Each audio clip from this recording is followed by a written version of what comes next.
jadikan berita ini baru sekarang, yang tadi off the record semua ya. Sekarang ini yang bisa jadi berita ini. Yang tadi yang sudah terlanjur catat udah off the record semua yang tadi itu ya. Sekarang yang bisa masuk berita ya. Tidak ada satu kelompok atau ormas yang menempatkan dirinya di atas negara ya. Apalagi ormas tersebut melakukan tindak pidana. Apa tindak pidananya? Melakukan hate speech, melakukan penghasutan, menyemburkan ujaran kebencian, menebarkan berita bohong.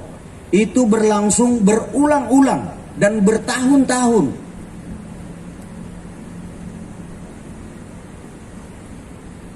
Di samping ini merupakan tindak pidana, ini juga dapat merusak rasa nyaman masyarakat. Ya, dapat merobek-robek kebinekaan kita, ya, karena menggunakan identitas sosial, apakah suku atau agama, tidak boleh. Negara ini dibangun dari kebinekaan. Nah ini yang, jadi saya harus melakukan penegakan hukum yang tegas terhadap model seperti ini. Nggak ada gigi mundur, maju terus. Ya, karena kalau mau Jakarta aman, yang model begini harus kita selesaikan. Ya kan pasti teman-teman nanyanya soal itu, pasti nanti ujungnya soal itu kan. Nah saya jelaskan ini. Jadi kalau Polda Metro Jaya menangkap, memproses hukum kelompok atau siapapun, maka itu karena negara ini butuh keteraturan sosial, social order, ya. Kita butuh keteraturan sosial, kita butuh ketertiban sosial, ya. Adalah tugas Kapolda untuk menjamin yang namanya ketertiban dan keteraturan sosial tersebut, social order, supaya masyarakat bukan hanya merasa aman, tapi dia juga merasa nyaman, ya. Yang kedua, supaya iklim investasi ini bisa hidup, ya. Economic development need law and order. Jadi pembangunan ekonomi ini butuh kepastian hukum dan butuh keteraturan, butuh ketertiban, supaya kita bisa investasi bisa datang. Nah, itu. Jadi hukum harus ditegakkan. Yang berikutnya yang teman-teman harus pahami, yang namanya kenapa kerumunan ini harus ditegakkan hukumnya. Saya memberi contoh sederhana, ya. Ada satu perampokan disertai pemerkosaan sehingga menyebabkan terbunuhnya satu keluarga. Respon sosial Anda, reaksi Anda terhadap kasus ini pasti kan luar biasa. Kasihan melihat berdarah-darah, sadis. Pasti pemberitaannya bisa berseri-seri itu di media. Raja tega. Tapi coba bandingkan reaksi sosial terhadap misalnya terjadi banjir bandang yang menyebabkan satu kampung meninggal dunia. Yang meninggal 100 orang misalnya. Yang ini misalnya perampokan 5 orang. Ini meninggal 100 orang. Pandangannya adalah, wah ini bencana alam. Padahal ujungnya sama-sama orang mati. Di sini berapa yang mati? 5. Di sini yang mati berapa? 100. Di sini ada kerusakan lingkungan nggak? Nggak ada. Di sini lingkungan rusak, ekosistem rusak. Sama dengan kerumunan, ujungnya sama-sama mati. Di sini mati 5, di kerumunan sampai saat ini udah berapa jumlah korban meninggal dunia COVID-19 DKI Jakarta? Ada yang tahu? Coba lihat yang terakhir update kasus COVID yang meninggal dunia DKI Jakarta sampai dengan hari ini. Kalau tidak salah jumlah yang meninggal dunia di kisaran, itu jumlah kasus hampir 580.000 seluruh Indonesia. DKI itu 148.000. Gimana wartawan ini nggak ngikuti jumlahnya? Ya, jumlah yang meninggal di angka 1,3%. Berarti sekitar berapa ya? DKI yang meninggal dunia secara kumulatif sampai hari ini, teman-teman tahu lah. 1.500-an yang meninggal. Ini jumlah yang besar, teman-teman. 2.883 ya mortality, angka kematian sekarang di Jakarta. Mortality rate-nya itu sekitar 1,3%.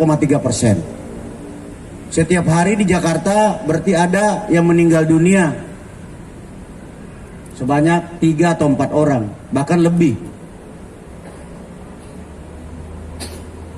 Apa yang terjadi, saudara-saudara? Perasaan kita merasa biasa-biasa saja, padahal ini mati nih. 2.800 orang meninggal nih.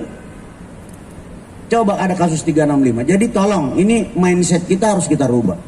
Nah, kalau kita terus membiarkan terjadinya kerumunan, itu namanya, kata Mendagri nih, membiarkan kita saling membunuh.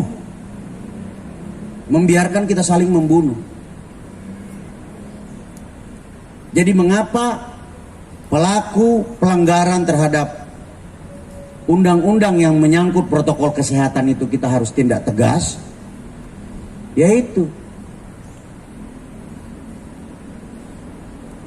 karena resikonya, bahayanya begitu besar. Mata rantai penularan COVID masih terjadi, ya. Positivity rate Jakarta hari ini masih di angka 9,5, ya. Jadi kalau kita mengambil sampling 1.000 orang atau 100 orang, maka masih ada 9,5% yang kemungkinan besar positif. Saya belum tahu rate of transmission Jakarta hari ini berapa. Apakah di bawah 0, di bawah 1 atau masih di atas 1. Ya, kemarin sih saya lihat masih di atas 1. Artinya kemungkinan terjadinya penularan itu masih ada. Jadi salah satunya cara adalah menghindari kerumunan. Jadi siapapun yang melakukan kegiatan-kegiatan yang menyebabkan terjadinya kerumunan, yang menjadi temannya COVID ini, sehingga kemudian terjadi penularan, yang dapat menyebabkan korban, baik keselamatan jiwa maupun korban fisik karena sakit, kerugian material, ya harus kita tindak. Ya. Mungkin teman-teman merasakan, sudah ada saudaranya, teman dekatnya, teman SMA-nya yang meninggal dunia karena COVID. Saya barusan saja semalam, saya punya kiai di Jawa Timur meninggal dunia karena COVID. Saya dekat, sering komunikasi. Salah satu bus muda pengasuh pondok pesantren di Probolinggo, di Paiton, meninggal dunia karena COVID. Baru kemarin. Jadi COVID ini udah dekat, udah ada di lingkungan kita. Ada namanya klaster keluarga dan ada namanya klaster perkantoran. Hati-hati makanya teman-teman di balai ini. Itu. Jadi itu teman-teman. Mengapa kita harus perang melawan kerumunan? Mengapa kita harus perang melawan yang namanya pelaku-pelaku hate speech, ya? Jakarta ini harus aman, Jakarta ini harus sehat. Itu saya punya visi, ya. Jadi tolong bantu saya teman-teman untuk membangun Jakarta yang aman dan Jakarta yang sehat. Kalau Jakarta aman, Jakarta sehat, insya Allah Indonesia kuat. Itu, ya, supaya prasyarat terjadinya pertumbuhan ekonomi, ya. Biar presiden dan pemerintah fokus menjalankan roda pemerintahan untuk membawa kita lebih maju, untuk menjaga kita dan membawa kita keluar dari pandemi COVID-19. Jadi itu, Polda Metro Jaya murni melakukan penegakan hukum. Siapapun yang melakukan tindak pidana yang mengganggu social order ini, pasti kami tindak. Ya. Perangai-perangai seperti ini kan, tabiat-tabiat seperti ini kan sudah lama masyarakat minta dihilangkan. Saya kasih contoh, di RW Anda, di kampung Anda ada preman. Udah preman dia, bandar narkoba dia, terus sewenang-wenang sama masyarakat di kampung itu. Terus polisinya tidak berdaya, aparat keamanannya tidak berdaya, masyarakat juga takut, tidak berani melawan, karena preman ini merasa dirinya di atas daripada masyarakat itu, di atas hukum yang berlaku di masyarakat situ. Bagaimana perasaan Anda kira-kira? Pasti kan mau teriak tapi takut nanti datang kita dianiaya, takut nanti datang kita dikeroyok, takut nanti datang keluarga kita diganggu, diancam. Tiba-tiba ada sosok satu orang namanya Gajah Mada datang, kemudian berantem sama ini preman ini terbunuh. Kira-kira masyarakat ini senang nggak?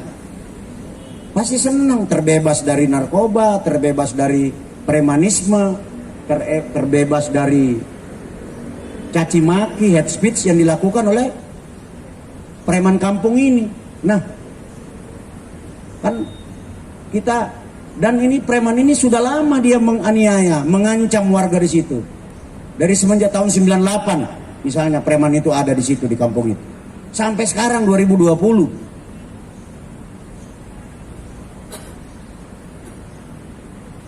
Coba, bagaimana perasaannya sebagai warga Jakarta? Terus kita biarkan, nggak ada. Ah, itulah saya selaku Kapolda memiliki tanggung jawab untuk melawan yang begini-gini. Jangan sampai nanti masyarakat kesel sama saya. Ini gimana sih? Kapolda kok diam-diam aja? Ada preman, ada bandar narkoba, ya tahu? Ada yang tiap hari mengancam, memfitnah, menyebarkan rasa permusuhan, didiamin. Nah itu, saya kira itu ya. Teman-teman, tapi bahasanya agak halus-halus dikit lah. Ya, janganlah. Saya kan ini kan sebenarnya halus. Iya. Saya kan orang Solo. Sulawesi. Pikir itu ya teman-teman ya.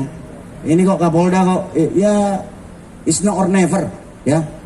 Kalau kita harus menang menghadapi yang perilaku-perilaku yang seperti ini ya.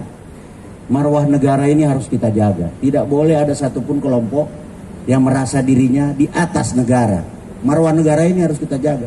Ya polisi, TNI, kita semua yang cinta bangsa ini yang menjaganya gitu. Saya kira gitu ya teman-teman.